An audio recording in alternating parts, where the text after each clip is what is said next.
வராகி பக்தர்கள் அனைவருக்கும் வணக்கம். இது நம்ம ஆதி வராகி யூடியூப் சேனல். வராகி அன்னையோட அருள் பரிபூரணமா எல்லாருக்குமே கிடைக்கணும்னு மனசார பிரார்த்தனை செஞ்சுக்கிட்டு நாம இந்த பதிவை ஆரம்பிக்கலாம். நாளைக்கு டிசம்பர் மாசம் 31ஆம் தேதி ஞாயிற்றுக்கிழமை. இந்த 2023வது வருஷத்தோட கடைசி நாள். இந்த 2023வது வருஷத்துல ஒரு சிலருக்கு நிறைவேறாத வேண்டுதல்கள் இருக்கும். அது மட்டும் இல்லாம ஒரு சிலருக்கு ஏதாவது ஒரு வகையில ஏதோ ஒரு கஷ்டமும் கண்ணீரும் இருந்திருக்கும். இப்படிப்பட்ட நிறைவேறாத வேண்டுதல்கள் நிறைவேறதுக்காகவும் நமக்கு இப்ப இருக்கக்கூடிய கஷ்டங்கள் மாறி நம்ம வாழ்க்கை சந்தோஷமா இந்த 2024வது வருஷத்துல ஆரம்பிக்கிறதுக்கும் நாளைக்கு நைட்டு தூங்க போறதுக்கு முன்னாடி எரிக்க வேண்டிய ஒரு பொருளை பத்தி தான் இப்ப நான் உங்களுக்கு சொல்ல போறேன். இந்த ஒரு பொருளை நீங்க எரிச்சாலே போதும், உங்க வாழ்க்கையில இருக்கக்கூடிய கஷ்டங்கள் எல்லாம் அந்த நெருப்போட நெருப்பா பொசுங்கி போயிரும்.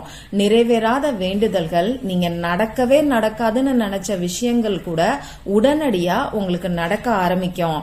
அது என்ன பொருள், இது என்ன பரிகாரம்னு இந்த பதிவுல நான் உங்களுக்கு சொல்றேன்.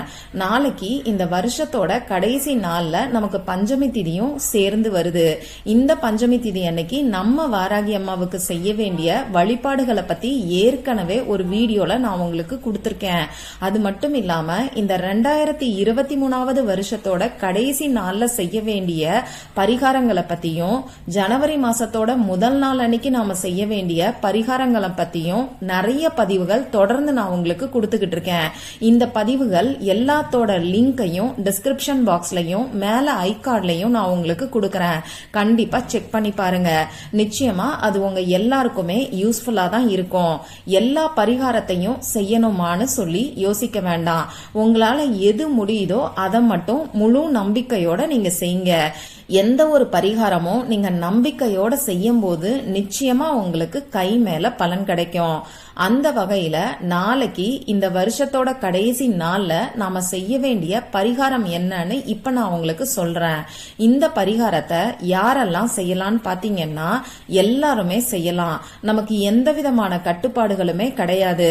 நாளைக்கு ஞாயிற்றுக்கிழமை நீங்க அசைவம் சாப்பிட்டு இருந்தாலும் இந்த பரிகாரத்தை செய்யலாம். பெண்களுக்கு மாதவிடாய் சமயமா இருந்தாலும் இந்த பரிகாரத்தை செய்யலாம். பிறப்பு தீட்டு, இறப்பு தீட்டு இப்படி எந்த ஒரு கணக்குமே இந்த பரிகாரத்துக்கு கிடையாது. ஒரே ஒரு விஷயம் என்னன்னு பாத்தீங்கன்னா, நீங்க உங்க வீட்டுல இருந்து மட்டும்தான் இந்த பரிகாரத்தை செய்யணும். மத்தபடி நமக்கு வேற எந்த விதமான கட்டுப்பாடுகளுமே கிடையாது. எந்தெந்த பிரச்சனைகளுக்கு இந்த பரிகாரத்தை செய்யலாம்னு பாத்தீங்கன்னா, உங்களுக்கு இருக்கக்கூடிய பிரச்சனைகள் எல்லாத்துக்குமே நீங்க செய்யலாம். ஒரு சமயத்துல ஒரே ஒரு வேண்டுதலுக்காக மட்டும்தான் இந்த பரிகாரத்தை நீங்க செய்யணும். உங்களுக்கு 2-3 வேண்டுதல்கள் இருக்குன்னா உங்க வீட்டுல இருக்கக்கூடிய வேற யாரையாவது இன்னொரு வேண்டுதலுக்காக நீங்க செய்ய சொல்லுங்க. மத்தபடி நிறைவேறாத வேண்டுதல்கள் உங்களுக்கு இருக்குன்னா தவறாம இந்த பரிகாரத்தை செய்யுங்க. இதுக்கு தேவையான பொருட்கள் என்னன்னு இப்ப நாம பார்க்கலாம். நமக்கு ஒரே ஒரு பிரியாணி இலை தேவைப்படும். கருப்பு புள்ளிகள் இல்லாத கிளியாத பிரியாணி இலையா பார்த்து எடுத்துக்கோங்க. அடுத்ததா நமக்கு ஒரு 1/4 ஸ்பூன் அளவுக்கு பட்டை பவுடர், சின்னமன் பவுடர் தேவைப்படும். இந்த சின்னமன் பவுடர் உங்களுக்கு சூப்பர் மார்க்கெட்லயும் கிடைக்குது.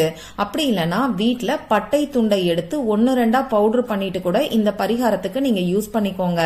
அடுத்ததா பிரியாணி இலையில எழுதுறதுக்கு பேனா, ஸ்கெட்ச் பென், மார்க்கர் இதுல ஏதாவது ஒண்ணு நமக்கு தேவைப்படும்.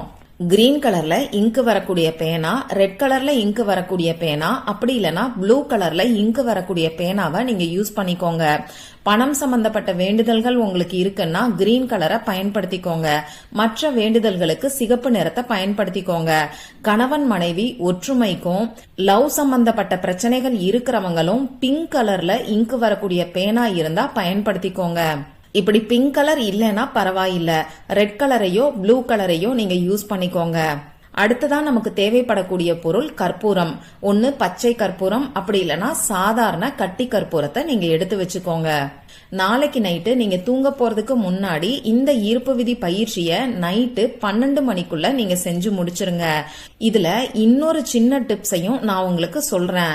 நம்ம சேனல்ல ஏற்கனவே நமக்கு இருக்கக்கூடிய கஷ்டங்கள் எல்லாம் தீர்றதுக்கு நாளைக்கு நம்ம தலைய சுத்தி தூக்கி போட வேண்டிய ஒரு பொருளை பத்தி ஒரு வீடியோ நான் உங்களுக்கு கொடுத்திருக்கேன்.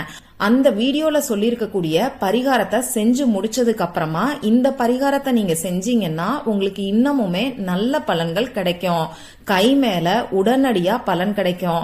அதனால விருப்பப்பட்டவங்க அந்த வீடியோவை செக் பண்ணி பார்த்துட்டு அந்த பரிகாரம் செஞ்சு முடிச்சதுக்கு அப்புறமா இந்த பரிகாரத்தை செய்யுங்க. சரி, உங்க வேலையெல்லாம் முடிச்சதுக்கு அப்புறமா அமைதியா ஒரு இடத்துல தேவையான பொருட்களை எடுத்து வச்சுக்கிட்டு உட்கார்ந்துக்கோங்க. இப்ப நீங்க எடுத்து வச்சிருக்கக்கூடிய பிரியாணி இலையில பேனாவை பயன்படுத்தி உங்களுடைய வேண்டுதலை எழுதுங்க. உங்களுக்கு என்ன பிரச்சனை வேணாலும் இருக்கட்டும், அத ஒரே ஒரு வார்த்தையில அந்த பிரியாணி இலையில நீங்க எழுதுங்க. கடன் பிரச்சனை இருக்கிறவங்க, பதவி உயர்வு கிடைக்கணும்னு நினைக்கிறவங்க, தொழில்ல லாபம் கிடைக்கணும்னு நினைக்கிறவங்க, இப்படி பணம் சம்பந்தப்பட்ட பிரச்சனைகள் இருக்கிறவங்க, அடகு வச்ச நகையை மீட்கணும்னு நினைக்கிறவங்க, பணம் அப்படின்னு சொல்லி அந்த பிரியாணி இலையில நீங்க எழுதுங்க. இங்கிலீஷ் அப்படி இல்லைன்னா தமிழ்ல நீங்க எழுதிக்கலாம். கணவன் மனைவி ஒற்றுமைக்கு ஒற்றுமைங்கிற வார்த்தையை மட்டும் எழுதுங்க. குழந்தை பாக்கியம் வேணும்னா குழந்தை அப்படின்னு சொல்லி எழுதுங்க. அதே மாதிரி திருமணம் நடக்கிறதுக்கு திருமணம்னு சொல்லி எழுதுங்க. இந்த மாதிரி ஒரே ஒரு வார்த்தையில உங்க வேண்டுதலை நீங்க எழுதிக்கோங்க. இப்படி எழுதினதுக்கு அப்புறமா கீழே 999 அப்படிங்கிற ஏஞ்சல் நம்பரை எழுதுங்க. இந்த 9ங்கிற நம்பர் லா ஆஃப் அட்ராக்ஷன் படி முழுமைய குறிக்கும். நம்ம ஜோதிட சாஸ்திரத்தின் படி நவ கிரகங்களையும் இந்த 9ங்கிற நம்பர் குறிக்கும். இந்த 999ங்கிற நம்பர் எழுதி முடிச்சதுக்கு அப்புறமா இந்த பிரியாணி இலைக்கு மேல நீங்க எடுத்து வச்சிருக்கக்கூடிய பட்டை தூளை, அதாவது சின்னமன் பவுடரை தூவி விட்டுக்கோங்க. இப்போ இந்த பிரியாணி இலைக்கு மேல பட்டை பவுடர் இருக்கும். இந்த பிரியாணி இலைய உங்க இடது கையில லெப்ட் ஹேண்ட்ல வச்சுக்கிட்டு வலது கை ரைட் ஹேண்டால மூடிக்கோங்க. இப்போ 1 நிமிஷம் அப்படி இல்லைன்னா 2 நிமிஷத்துக்கு உங்க வேண்டுதல் நிறைவேறிட்ட மாதிரி நீங்க கற்பனை பண்ணி பாருங்க. ஒன்னு நிறைவேறிட்ட மாதிரி, அப்படி இல்லைன்னா இப்ப நடந்துகிட்டு இருக்கிற மாதிரி நீங்க கற்பனை பண்ணி பாருங்க. இதுக்கப்புறமா இந்த பிரியாணி இலைய ஒரு அகல் விளக்குல வச்சுட்டு அந்த அகல் விளக்குக்கு மேல கற்பூரத்தை வச்சு ஏத்தி வைங்க. எரிஞ்சு முடிச்சதுக்கு அப்புறமா உங்க வீட்டுக்கு வெளியில வந்து இந்த சாம்பலை ஊதி விட்டுட்டு பிரபஞ்சத்துக்கு நன்றிய சொல்லுங்க. உங்க வேண்டுதல் நிறைவேறினதுக்கு நீங்க நன்றிய சொல்லுங்க. இதுக்கப்புறமா இந்த பிரபஞ்சமே உங்க வேண்டுதல் நிறைவேறதுக்கான வழிய உங்களுக்கு நிச்சயமா காமிக்கும். உங்க வேண்டுதலும் கூடிய சீக்கிரத்திலேயே நிறைவேறும். முழு நம்பிக்கையோட இப்ப நான் சொன்ன இந்த எளிமையான ஈர்ப்பு விதி பயிற்சிய நாளைக்கு நைட்டு தூங்க போறதுக்கு முன்னாடி செஞ்சு பாருங்க.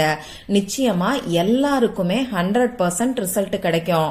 இந்த பதிவுல உங்களுக்கு ஏதாவது சந்தேகம் இருந்துச்சுன்னா எனக்கு கமெண்ட் பாக்ஸ்ல கேளுங்க. அதை நான் உங்களுக்கு உடனே தெளிவுபடுத்துறேன். இந்த பதிவு உங்களுக்கு பிடிச்சிருந்தா லைக் பண்ணிட்டு உங்க ஃப்ரெண்ட்ஸ் அண்ட் ஃபேமிலி கூட ஷேர் பண்ணுங்க. இந்த மாதிரி அந்தந்த நாளுக்கும் நேரத்துக்கும் திதிக்கும் உரிய வழிபாடுகளையும் பரிகாரங்களையும் நீங்க மிஸ் பண்ணாம தெரிஞ்சுக்கிறதுக்கு நம்ம சேனலை மறக்காம சப்ஸ்கிரைப் பண்ணிட்டு பக்கத்துல இருக்கக்கூடிய பெல் ஐகானையும் பிரஸ் பண்ணிக்கோங்க.